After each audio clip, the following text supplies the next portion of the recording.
and most importantly, that it verifies the existence of your business globally.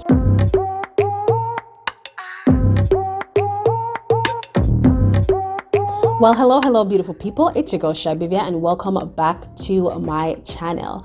Listen, I am super excited about today's episode because I'm going to be sharing with you guys seven key things that you should do before you even start applying for business credit. All right. But before we get into today's episode, listen, if you have not done so just yet, make sure that you go ahead and hit that subscribe button, okay, as well as the notification bell. That way, whenever I post new videos, you will be the first to know. And trust me, you don't want to miss out on any of my content. All right. So let's get right into the episode. So before you start applying for business credit, the first thing that you want to do, the obvious thing, is first to have a business entity, set up your structure, right? Whether that is a partnership LLC, a multi-member or a single member LLC, a C corporation LLC, or whichever, right? You decide what your business structure or entity will be.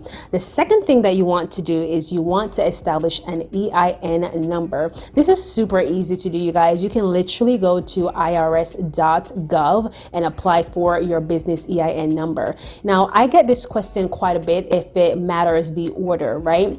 And I'm going to share with you why it makes sense to apply for your EIN number once you have established your business entity. And the reason for this is you may find that when you apply for, let's say, for example, a single member LLC, right? Your order may come back or be kicked back because there was a business with a similar name, or the name is too close, or the exact name, and you have to now redo or think of another business name. If you did the EIN number first, then what will happen is you now have to redo your EIN number because the business name already exists, right? So that is why you want to first create or establish and apply for your business entity or your business structure, right? And then you apply for your EIN number. Now, the third thing that you want to do is you want to establish a business email address, right? And you want to really think about this email address, right? You want to make it professional. For example, if your business is into sales or something, right, you can have it,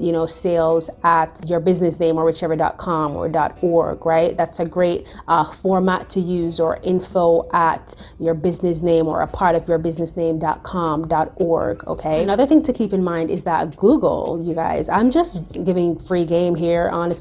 Google, okay, by the way, don't be afraid of Google. You can get your domain from Google, right, which is significantly cheaper than other platforms like, GoDaddy and Bluehost and stuff like that, right? You can literally sign up with your domain with Google and you can integrate it, right, and have your business email all a part of that as well. I do offer a guide, right, that kind of guides you step by step of how you can form an actual business and all of that, a more thorough step-by-step guide. So feel free to go ahead and check that out as well, right? This will guide you step by step, everything that you need to do to establish an actual business. And in addition to that, how to establish business credit in as little as 60 days, you guys, okay? This can be done in 60 days or less if you follow the steps and once you are on top of things. So definitely go ahead and check out that guide. Now, step number 4 is to establish your business phone number, okay? You want to separate your business phone number from your personal phone number.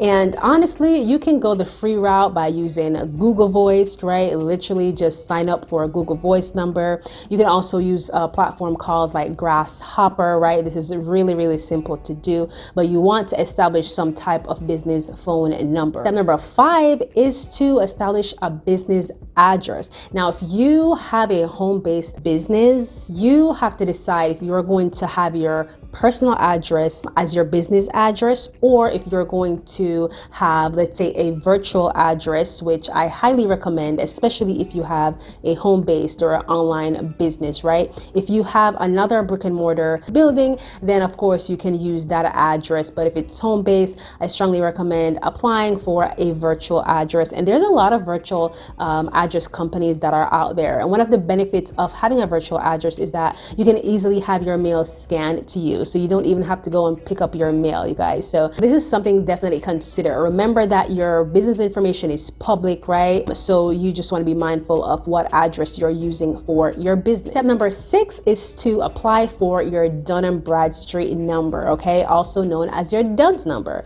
And DUNS actually stands for your Data Universal Numbering System, right? And this is a 9-digit number that's generated that identifies your business, and most importantly, right, keep this in mind, is that it verifies the existence of your business globally. And that's why it's so important, you guys, to establish a DUNS number. Now, to apply for your DUNS number, all you need to do is go to dnb.com. That's Delta November Bravo.com, and you can speak with a live representative, let them know that you want to establish your DUNS number, or you can just go to the Request DUNS Number tab, and this takes about 7 days or so to get your DUNS number back. Your DUNS number is almost as important as your EIN number. Just think of it that way, okay? Because your DUNS number is what's going to help you to generate a paydex score and to build your business credit and to actually have a business profile, right? You want to build credibility. When companies look you up, they want to see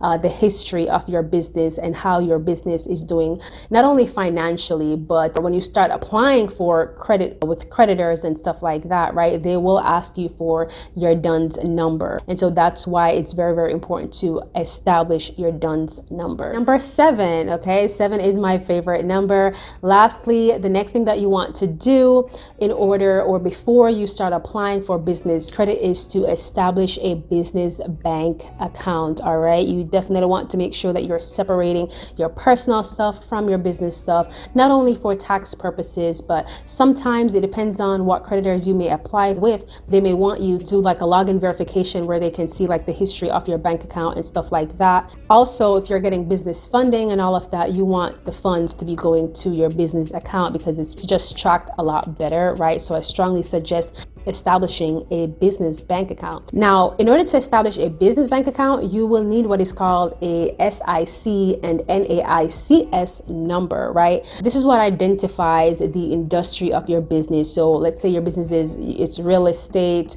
or your business is like hospitality, or your business is retail, and whichever, these codes identifies your business and the industry of your business. So you will need this to apply for a business bank account. Now, don't get nervous about this. Don't freak out about this, okay? You can literally just go online, go to Google and search for SICS code, right? And find your business's industry, and you'll be able to figure out what the code is for your particular business. You can just write that down because you will need that to establish your business bank account. Now, those are the 7 main things that you will need prior to applying for trade lines, net accounts, creditors, and all of that, right? When forming an actual business, the list goes on, right, of things that you want to consider. There are some additional steps, right, to forming an actual business properly, which you can find in my guide that I'll have in the description below, right? It provides you a full step-by-step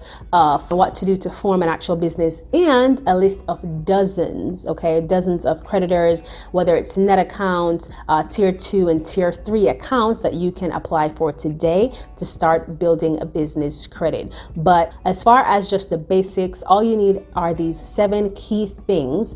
And with these 7 key things, you'll be able to start applying for business credit, get funding, grow and scale your business. If you liked today's episode, don't forget to go ahead and hit that like button, all right? Also, go ahead and hit that subscribe button so that you don't miss out on any of my videos, all right? Also, feel free to leave me a comment below. I usually get back to most of my comments, so if you have any questions or you need clarity on anything, feel free to leave me a comment below, or any feedback that you may have. In addition to that, I do offer a consultation, so feel free to book a consultation with me for more in-depth guidance on starting an actual business and building your business credit. Again, you guys, it's your girl Shy-Bivia. It was an absolute pleasure. Let's continue to grow those businesses together, and I'll see you guys later. Be blessed. Bye-bye.